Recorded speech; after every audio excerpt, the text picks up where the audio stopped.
everybody. Welcome back to a Cult of Misfits. I am the ineffable Matt Owens. Good to see you again. Just so you know, I'm recording these on Twitter or X. I'm having a real hard time calling it X, so we're just going to call it Twitter for now. Loving the new platform. So I'm recording these live on Twitter. If you ever want to join me and catch me, good luck catching me live, guys. I'm like lightning in a bottle. Um, if your chakras are aligned and our frequencies are in tune and Venus is in the right position, you just might catch me live on Twitter. So good luck with that. You can follow me on Twitter, follow me over on Instagram. Although I have to be honest, I'm taking a little hiatus from Instagram, but I'm still over there. You can check out some of my videos and content on Instagram or YouTube, Spotify. Guys, I'm everywhere. A Cult of Misfits. Ask your Alexa about it today. She'll be more than happy to play my soothing voice for you. Today I want to talk about several things. I want to switch gears, but the meat and potatoes, we're going to be talking about ancient civilizations. We're going to talk about the pyramids. We're going to talk about Lemuria. Might even dabble with Atlantis. We're going to talk about our history, our creation, where we came from. Yes, there's going to be talk of interdimensional beings. That's just sort of standard around here, guys. But I just want to say that I've been digging into our history, and I want to start talking about it. This morning, I was sort of reminiscing about the holidays. Is where we're going to start this whole thing, and just how much I've changed over the last couple of years. Anytime I went to a social function, it usually caused me great anxiety. And anytime, whether it was people I knew or didn't know, was irrelevant. There was just a lot of anxiety, a lot of internal stuff I was dealing with. I always felt the need to put on these masks in order to just pretend to be happy or pretend to, you know, enjoy small talk, right? Just sort of going with the motions, just grinding my teeth, hating every moment of it. That is until I discovered this magical thing called my true authentic self, which apparently I didn't know too well. But over the last couple of years, I've been really getting to know that old boy, and he's really blossoming, and I'm really proud of him. I'm really learning to be my true authentic self. And I was reminiscing about this last round of holidays because I was around a lot of family and how it used to cause me great anxiety, and I didn't feel anxiety at all. And that brought me great joy because I've been working very hard at it about slowly changing my reaction to things, right? Because this anxiety, all of these stories, etc., they're all just in my head. Um, and so I always felt that I needed to go to these functions out of obligation or out of guilt, or that I just had to show up because that's just what you do. But learning to embrace my true authentic self and just be who I truly am, I started learning I can say no to these things and not feel guilty about it.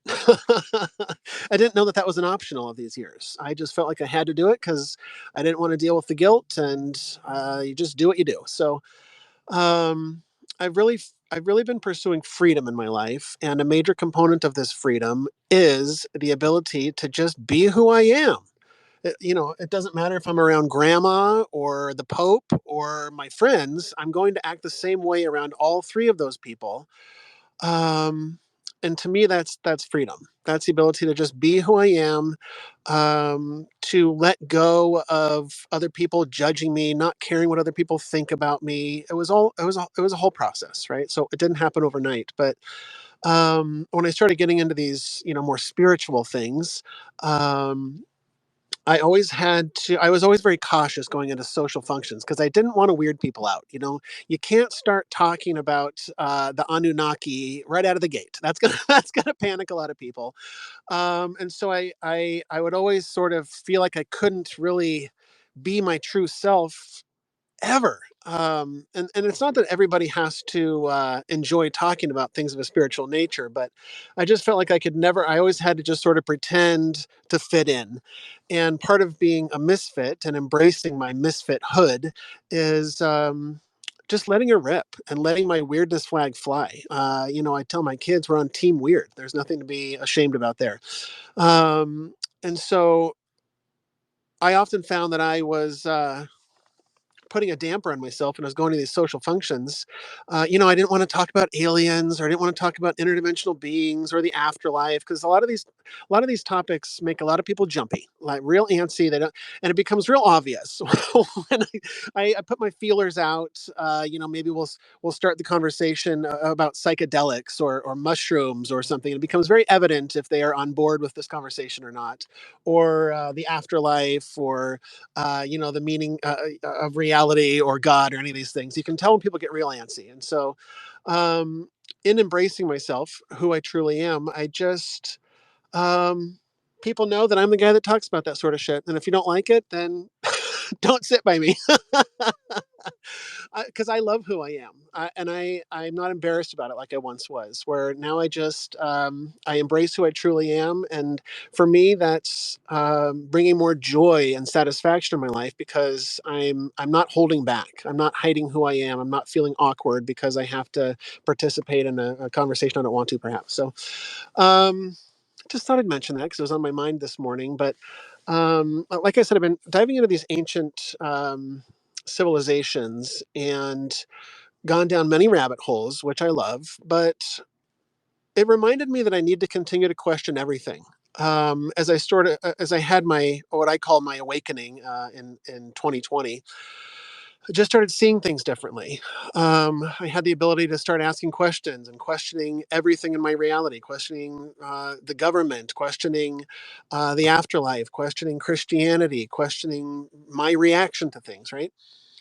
Um, and I sort of found that once I started diving into these things of more spiritual nature, that I didn't question them as much as I used to, and I had to remind myself, like, hold on, why aren't I questioning that there's an afterlife? Why aren't I questioning aliens? Because a part of me, I want to believe in these things, and so I don't really dig too deep. But I've been digging into some spiritual things lately. For example, the idea of Nibiru. There's this planet Nibiru that's allegedly out there.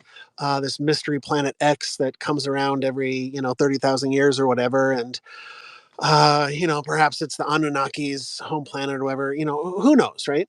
But people speak about it like it's truth. And I started digging into the whole Nibiru thing, like, well, where did this first come about, right? Rather than just accepting it, because I'm on board, right? I'm open minded, and I'm like, yeah, sure, of course, there's a mystery planet floating around out there somewhere that nobody's discovered. Like, why not? I'm open to anything, but I'm also looking at it with a critical eye, and not just blindly accepting whatever information I'm given. So, apparently, there's this guy named Zechariah Sitchin. Perhaps you've heard of him.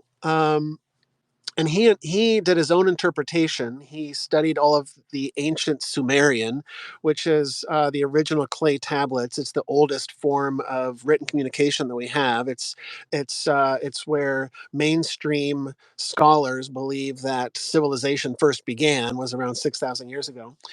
Um, and so there's these tablets that have been described, and they talk about these celestial divine beings that came down and basically started mankind, and they were called the Anunnaki. And there's this idea that the Anunnaki came here in search of gold, and they were creating the humans as slaves in order to mine this gold, and this whole backstory. And I was like, yeah, that sounds amazing. And I'm totally on board with all of it, right? Big fan of sci-fi. So all of this aligns with everything that I wish were true. But I started analyzing it this week and realizing that all of these ideas, Nibiru and the whole gold thing and the Anunnaki, it being creating us as slaves, etc. This is all because of Zechariah Sitchin's interpretations of the tablets. It's just based on one man's interpretations of these ancient tablets, right? And of course, it's all open to interpretation. That's what's so interesting slash frustrating about it is you just kind of have to trust your gut that it says what it says, right? Because I don't speak ancient Sumerian. So this one guy, Zechariah Sitchin, started translating these tablets in a way that mains mainstream science, mainstream scholars in the subject were saying, no, no, no, no, no, no, no. It doesn't say anything about Nibiru. It doesn't say anything in there about gold. These are all just his interpretations of it. And frankly, we can't see where he got that from. So I feel like this whole rabbit hole has been created. This whole narrative has been created based on one man's interpretation of these tablets. And so at the end of the day, who knows, right? We just have to kind of trust that this is kind of sort of what it's talking about. Um, I started questioning Lemuria as well. Like we talk about these ancient civilizations that we're going to dive into deeply here in a minute. These ancient civilizations that perhaps existed before the Great Flood, allegedly around 12,000 years ago. Um, that there was a land called Lemuria, and I just sort of was like, yeah, of course there's a land called Lemuria. Like that makes sense that there were civilizations around perhaps beforehand, and like I was totally on board with that. But I started diving into it and realizing that the history of Lemuria is there were these scientists in the 1800s that were, um, they were studying lemurs in Madagascar, and they're trying to figure out why the lemurs over here were different than the ones over there, and perhaps there was a land bridge or something that linked them together thousands of years. They were just like hypothesizing, just a couple of scientist bros talking about lemurs, and they called it Lemuria, right? This maybe this land bridge existed called Lemuria, and that's that. And then Madame Blavatsky, who was a renowned occultist and spiritualist from the 1800s, right? You can look into her if you want. Um, she really latched onto this whole concept of Lemuria that these two science bros invented, and started making up these stories saying that well, she said that they were channeled. It was channeled messages, of course, and I think that these there are channel messages, so I don't want to knock it right out of the gate. But she latched onto this whole Lemuria thing and started talking about different types of beings that lived in Lemuria. There were like 7 different types, all this stuff. This whole story starts emerging from this idea of like, hey, where'd those lemurs come from? So I just questioned everything, right? I was recently watching The Crown. So good, so good. Final season. Um, and they were talking about Princess Diana's death and all of that, and how there was this conspiracy. There's always this conspiracy theory that the royal family had Diana killed and she was assassinated because she was not one of them, or whatever. Um, and for the longest time, I believed that because I'm like, once you start diving down some of these rabbit holes, you start realizing that the government is capable of things that are pretty unbelievable that they've done. And so you start to believe that, like, yeah, well, sure, anything's possible, I suppose. And so you start thinking that the government is capable of anything. And then, like, the royal family, especially if you start um, looking into and believing that they're, perhaps reptilian shapeshifters or whatever you want to call them. Um, and so you start to view them as, these evil beings. Maybe they're even Nephilim or, these wild things that they could be. And so then you start to believe, like, yes, of course they assassinated Diana because they're lizard people and that's just what they do. And I started to take a step back. Like, I took a deep breath and I was like, hold on a minute. Like, let's just think about this. And then as I was watching The Crown, I realized that this whole idea, this whole concept, this storyline that she was assassinated because, she went against the royal family, it was basically just invented by Dodi Al Fayed's father. He had a vendetta against the royal family in the UK, and he just started spewing and spouting off all of these things after his son died and Diana died, and blaming it on the royal family. And so I just like to question everything, right? Like, I would like to believe that they're evil people, and this family is ruling us for thousands of years, and they've taken over the world, but maybe not, right? Maybe not. I have to analyze everything critically. So just little things like, was Diana assassinated by the lizard people? Like, no, I don't think so. Maybe, sure, but I don't think so. Is Nibiru really out there? Maybe. I don't think it is, but maybe. And at the end of the day, all of these things are just hypothetical because at the base foundation of everything, how I view everything, I genuinely think there's a very good chance we're in a simulation. So at the end of the day, really, none of this matters in a very real way. But it's still fun to talk about. So we'll continue. um, let's talk about creation because I've really been questioning creation. Of course, I'm very familiar with the Christian idea of creation, but I've been diving into Gnostic ideas of creation and the concept that perhaps these reptilians, the iconography of the snake or the dragon, meaning wisdom or knowledge, and is not necessarily a bad or evil thing. So I'm really into looking at all of these ancient civilizations and just sort of cross-referencing them as best I can with the use of AI. Shout out to ChatGPT for helping me out in my scholarly my scholarly knowledge.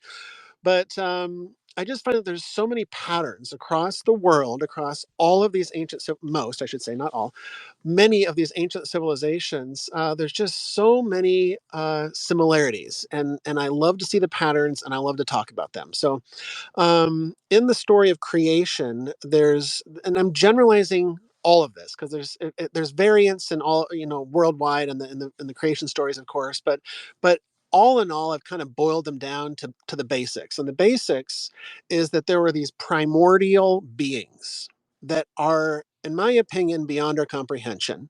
They are perhaps the very nature of our reality. They are consciousness. These are just human words to explain things that I think we really can't comprehend. So there is the everything. And in many, many, many of these stories, they talk about how the everything is dualistic, how it represents both order and chaos, the black and the white, the yin and the yang, the male and the female, the Christos and the Sophia, the male and the female. And so from everything comes from this everything, right? These primordial, ineffable beings that we can't really wrap our minds around, right? And then according to most of these creation tales, um, from the primordial everything, this soup of energy that we found ourselves in, um, was birthed these gods, these younger gods. Perhaps they're not physical beings, right? Is what I think. These extremely powerful gods, and um, in the ancient Mesopotamian tablets, they talk about the Anunnaki. This is who I think we're talking about: is the Anunnaki, the Titans in Greek mythologies. The Egyptians have very similar gods. The Vanir in Norse mythology. The Aztecs have similar gods that are a step below this primordial level. Okay, and there's many of them. Um, Almost all of these tales talk about gods plural, right? That there's this pantheon of gods, that as above, so below, that every god above is made in the creation of those, in the image of, you get what I'm saying. Made in the image of your creator, the next level up, whatever that means, right? So there's these godlike beings, and they're called the Watchers, and I believe that they could be the Watchers in Jewish tradition, that there are these beings that are here to watch us and guide our evolution in a positive way, I believe. Um, and if you didn't listen to my last episode, I talk about how these Watchers may still be here on the planet watching us all of this time, in a light spectrum that we can't perceive them in, right? That I think that we don't have the technology, and our little human eyeballs can't see them, but I think that they're here. They were called the Watchers in the ancient books, and I think that they still might be here. And I think that the big reveal, the big revelation, might be that we can see them, and they've been here the whole time. So I talked about that more in the last episode if you're interested. But so there's this idea that these very powerful gods then created lesser gods, demigods or half gods, or demons, depending on who you're talking to, and which perspective you're getting it from. But there's these lesser gods that are now on the earth as well. The Mesopotamians call them the Ajiji, um, and they're powerful, but not as powerful as the big dogs. So these might be some of the Egyptian gods, and I'm starting to wonder if these ancient gods actually walked amongst us back in the day, which is interesting to think about because so much of all of this ancient stuff, this ancient knowledge, is all very symbolic, right? It's not meant to be taken literal, which is where Christianity was different. Christianity looked at the ancient scriptures and said, nope, we're taking this all literally, guys. And this all actually happened. And all of the other spiritual and religious thoughts at the time didn't understand because everything was meant to be taken symbolically. And so I see these ancient Egyptian paintings depicting, the gods with the crocodile head, or the ibis head or whatever, and I'm wondering, like, is that meant to be taken literal? Were they actually walking amongst us? Were they shapeshifters perhaps? So that's sort of interesting to think about too. um, And then below these lesser gods, the Igigi or these demigods or whatever, are then the humans that are imbued with a lesser degree of divinity, right? That the breath of God or the blood of a god was put into the clay in order to create man. And so there's divinity all up the chain. And so it's interesting to think about, like, who created us? Was it the Anunnaki, right? Is there not just one God? Perhaps we were created by a species of what we perceive to be gods because they have technologies that we can't comprehend. And so to us, it appears that they have these godlike powers, right? And we start talking about, like, the pyramids and these ancient monolithic giant stone structures that exist all over the world, right?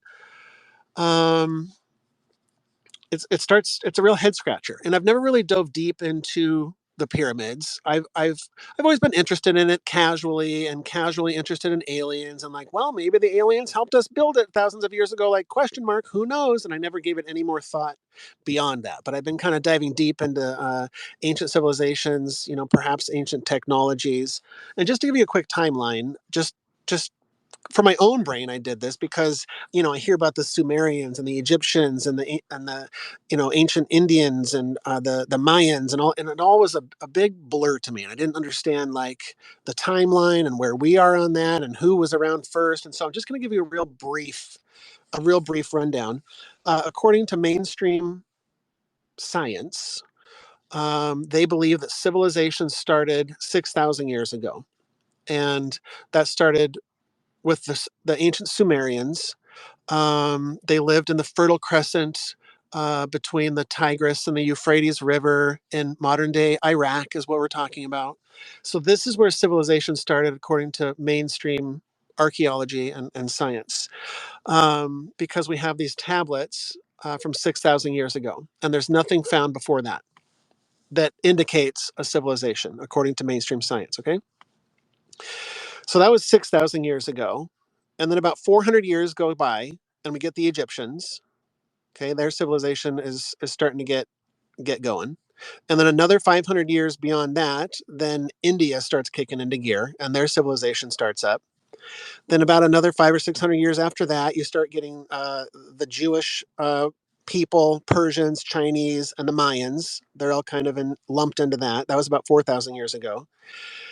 Then, as you're getting closer to us, you get the Greeks, ancient Greeks. And then about 800 years after that, you get the ancient Romans, about 2,000 years ago. Okay. So, what's interesting about all of this is that nobody really knows how old the pyramids are because you can't carbon date stone. So, what scientists have to do is they have to look at the artifacts that are around the pyramids and date the oldest artifacts that they can find around the pyramids. And those were around, you know, 3,000 years ago or whatever. No, that's not true. 6,000 years ago or something like that. But what I'm starting to question and starting to believe is that these pyramids, these ancient monolithic structures, go way, way, way, way, way back. There's a lot of evidence pointing to an actual real great flood that happened about 12,000 years ago. You can look up the Younger Dryas theory if you're interested in such things. I won't go into it here in detail, but there was a giant cataclysm that happened that quite possibly raised sea levels by 500 feet and flooded most of the earth, right? And changed the geography of it forever. The ancient Mesopotamian tablets also talk about a cataclysm before the Great Flood. They talked about an evil wind that swept through the earth and destroyed everything in essence. So that's interesting, right? And there's just been many cataclysms, whether it's volcanic cataclysm that puts ash and cloud around the planet for a couple of years and throws us into an ice age. Like, this sort of stuff happens regularly, geologically speaking, right?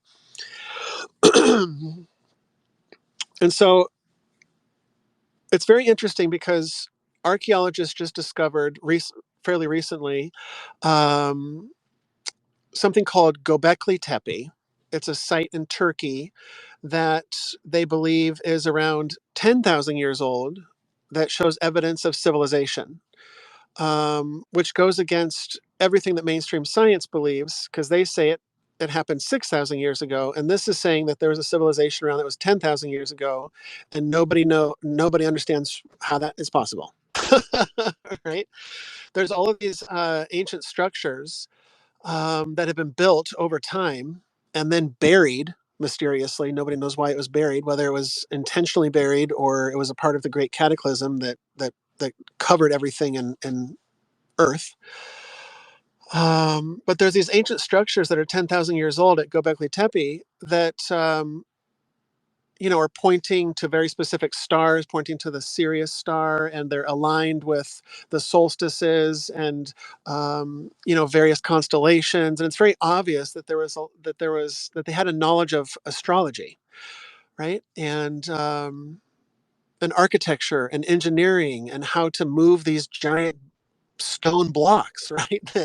That that seem impossible. And they seem impossible because, according to mainstream science and mainstream scholars, they believe that civilization just suddenly, boop, came about 6,000 years ago. That suddenly humans had the ability to do complex mathematics, to build things, architecture and engineering. Suddenly they knew how to do agriculture and animal husbandry and just all of these advanced things that before that they had no knowledge of, because these were just hunter gatherers. And I started thinking, like, what does a hunter gatherer mean? Is that like a caveman? No, a hunter gatherer are usually just these nomadic peoples, like think the Native Americans, or think the natives in the jungles of Brazil, right, where they literally hunt with the spear or bow and arrow for their food. They hunt animals. They make their own clothes out of hide or whatever is in the area.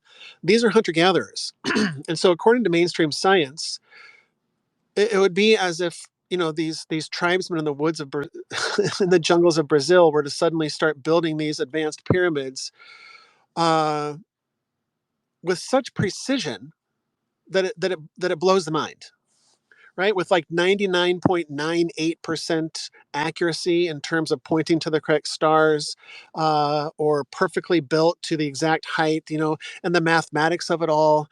It's so over my head, right? You take the circumference of this and the diameter of that, and it equals the circumference of the Earth. And if you check all of the temples, they all align to the Temple of Giza, and they're all aligned to these stars, and it's all quite overwhelming for people who are hunter gatherers, right? To suddenly have gained this knowledge to build these incredible feats of engineering that are by many almost impossible, even by modern day standards, right? That even with modern technology, it would be extremely difficult and challenging to replicate what we're looking at globally in terms of these pyramids and these monolithic structures. It makes no sense. Once you start looking into it, it makes absolutely no sense. And you start looking and digging deeper and deeper and deeper, and you see that oftentimes on these sacred sites, um, there are these beautiful monolithic structures, often pyramids, right? And then they're buried, and then on top of that is built another version that's a crappier version of the one below it, right? As if the original builders are no longer around and somebody is trying to copy what they had seen, right? And then on top of that, they're built a lesser version, and this is all over the world, where these ancient sites have these. The architecture just gets worse and worse and worse as time goes on, indicating that the original creators of these are no longer here, or if they're here, they're not making any structures lately. And so nobody on Earth knows how old the pyramids are. Everybody is just guessing. Mainstream science and scholarship is just taking organic material that they found around the sites and just dating the oldest organic material they can find. That's why they say that the pyramids are only 4,000, 5,000 years old or whatever, because the oldest found organic material was there, and they're like, well, that's probably just when they built it. But they have no idea. They have no idea whether or not the Egyptians built those, or if they discovered the pyramids that had already been there for thousands of years, because there's so many interesting things about it when you start diving into it. The Egyptians are well known for painting and putting writing and their art on everything. They did art on everything. But when you go into these pyramids of Giza, there's no art. There's no hieroglyphs. There's no paintings or markings. It's completely blank. Isn't that weird for a civilization that really likes to paint things up and write on things? So just a lot of weird stuff. A lot of weird stuff. Just the fact that there's over 2 million stones in the giant pyramid, and most of them weigh anywhere from 2 tons to 80 tons. And worldwide, there are ones that go up to 1,000 tons, guys. That's something that my mind can hardly wrap around, is 1,000 tons. How are they moving this shit? It would be extremely difficult with modern technology, the biggest equipment that we have to recreate these things, right? And they're precision cut, as if with a laser, as if with a diamond saw, right? We can only get those kind of cuts today with a diamond saw. And to the best of our knowledge, they did not have that technology available. So then the question is, the skeptics would say, modern mainstream scholars would say, like, where's the evidence of this technology? That's fine. If there was another civilization around that had advanced technology, where's that technology? And of course, it doesn't exist or hasn't been found yet. And I'm wondering if perhaps the the creators of the pyramids were the technology themselves, that it was a biological slash spiritual technology that we have perhaps lost over time or forgotten about over time. And there's these ancient mysteries and secrets of the universe that I believe our ancestors tried to pass along to us on these stone tablets or on these monolithic structures, for example. And they were trying to pass along knowledge of our history, knowledge of creation and perhaps prehistory, right? Because all of the ancient civilizations talk about these beings coming down from the heavens, right? And living on Earth. And part of me, I want to believe that they were aliens or gods, or let's just call them beings that were here on the planet, and they were building these structures with a technology that we don't understand, and don't currently have access to. Whether it's levitation techniques or using sound waves, but maybe it's something that we can't even comprehend. That's something that is so far outside of the way the human mind operates that we can't even comprehend it, right? But then on the flip side of that, perhaps we have that same ability within ourselves, that divine DNA, right? Whether it's God, Yahweh, or the Anunnaki, or whatever you want to label it as, our creator. Um, I think that a breath of the divine is within us, and perhaps I always talk about the 99% of our DNA that scientists don't understand. They call junk DNA. Perhaps that is the divine DNA within us that is just begging to be activated, right? Perhaps we have levitation powers within us. Perhaps we have the ability to manipulate and create these things in our reality, and we just have forgotten how. We've perhaps lost the magic, because so much of our reality is based on the mind and belief systems, right? If we believe a certain paradigm, then that will be the certain paradigm. But as that shifts and changes, I've seen this in my own life personally, but also on a grander scale globally. That as these thoughts shift and change, then our reality shifts and changes. And so I wonder if we just have yet to tap into that immense power that we perhaps don't even know about, right? That we don't believe that it's there, and over time we relegate all of this and call it a myth, or just call it magic or superstitious, or any of those things, and don't take it literally and authentically. And so perhaps it does dissolve, right? Perhaps there was a time when dragons and elves and mermaids existed, but over time people stopped believing in them, and they just sort of started dissolving away from the reality, our reality, right? And shifting into another reality, perhaps. These are the things I talk about. These are the things I think about all the time. What if this? What if that? Um, but it's just super interesting. I do think whether or not it was human or extraterrestrial or interdimensional or something that we can't even comprehend, something built those pyramids with a technology that we don't currently have. And I wonder if that's going to shift, and if AI is perhaps going to assist us in um, figuring this whole thing out, right? Or at least helping us to fill in some of the pieces. I was listening to a podcast with somebody talking about how, depending on your perspective, we've always had a different God, whether it's a pantheon of gods, or Yahweh, the one true God, or Allah, or for many people, technology is God. Um, and so their hypothesis was that perhaps this AI that is coming to creation is where we are watching the birth of a new God that we have created, right? As above, so below, made in our image, that thinks like us and acts like us, in the same way that we think and act like our creator, theoretically, according to the ancient scriptures. So it's just interesting to think about. We're just in a really, really interesting time. And I just feel like we're on the precipice of something huge, a huge paradigm shift, whether that's alien disclosure, or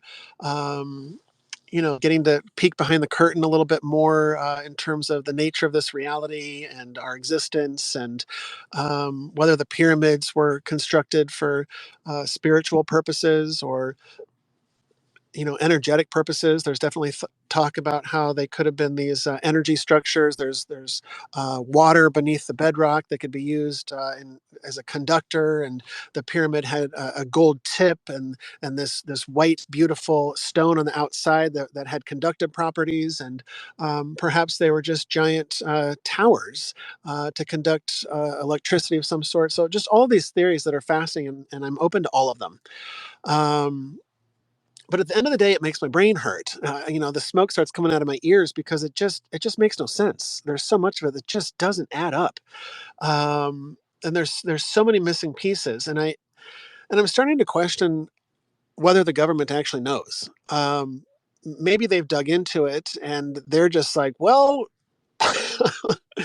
we don't know. There's a lot we don't know, and maybe that's the great mystery, is we're meant to just sort of be playing this game to um, get to the bottom of things, right? Like, it's a giant puzzle. I view it as a game. I try not to take life too seriously anymore these days, because, like I said, I genuinely do think that this is all just a simulation, but it doesn't make it any less exciting, right?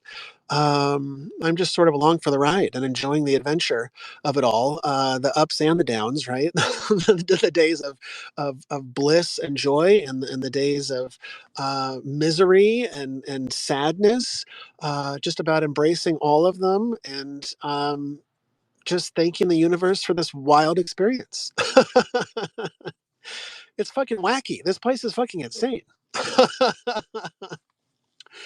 And the deeper you dive down some of these rabbit holes, you just start shaking your head, going, none of this makes any sense. And just when it starts to make sense to me, then something else gets thrown into the mix and everything unravels again. I'm like, nope, that actually makes me question it all again. Now I'm re-questioning things that I thought were truth. So I've learned to let go of the idea of truth, and I love the puzzle. I love the game. Um,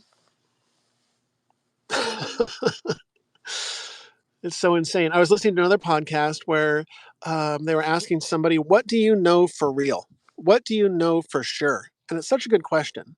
So I thought about it for myself, and the things that I know for sure are that I'm here. I don't know about you. You may be a fragment of the fractal within my mind. Um, So I know for sure that I'm here, whatever that is, whether I am divinity, or I am the Matt Owens avatar, or whatever that is. But hi, I'm here. And I know for sure that everything always works out.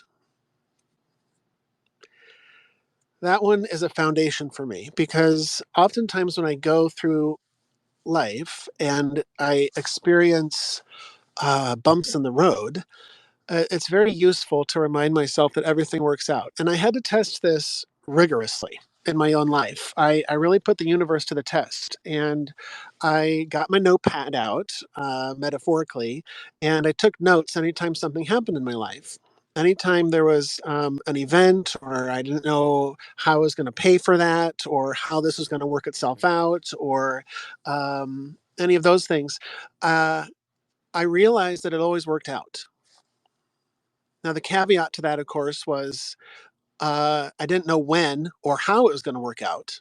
Right, the human in me, my mind, my ego, really would love to know the answers to those things. But the way that the universe works, according to my observations in my own life and the lives of others, I'm watching you. I'm watching you.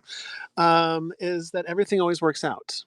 And again, that's belief. If you believe that everything will always work out, it will work out. And that's not to say that you're not going to experience trials or tribulations in your life, because I certainly have and will continue to until the day that my body dies. Um, but I just believe that that's all part of the experience. It's meant to raise us up, to make us stronger, to make us more resilient, to give us more opportunities to have faith and trust in the unknown, to have faith and trust in the divine, whether that's Yahweh or the Anunnaki or whatever, right?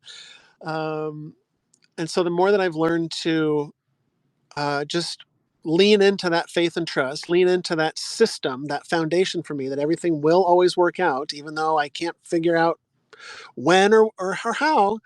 Um, I always like to report back to you, and at first I report back to myself and say, like, see, I told you. It always works out, because there's always that voice in my head that's trying to convince me otherwise. And I've gotten real good at muting that voice, because that voice is fear and it doesn't serve me by continuing to tell me that things are not going to work out this time. This is the time that it's all going to go to hell. This is the time that you're going to die, whatever the fear is. And so I've been practicing muting that voice, learning to ignore it and rewrite the script and say, "Ah, da, da, da, da, da. Everything always works out." So maybe you needed to hear that in your life today. Who knows? But that's what I got going on in my life. Thinking a lot about Mesopotamia, nature of reality. Oh, before we go, since we're talking about all of this, what about those aliens in Miami? Can we just talk about that for a second? I don't think that it was real. I don't think it was a thing. I think there's just a lot of false stories out there that are just meant to confuse us. And um, I'm just learning to be more discerning and let my intuition, let my gut tell me which direction to lean. So whether or not the Nephilim were in Florida yesterday, I guess time will tell. But with that, I will end it. End transmission.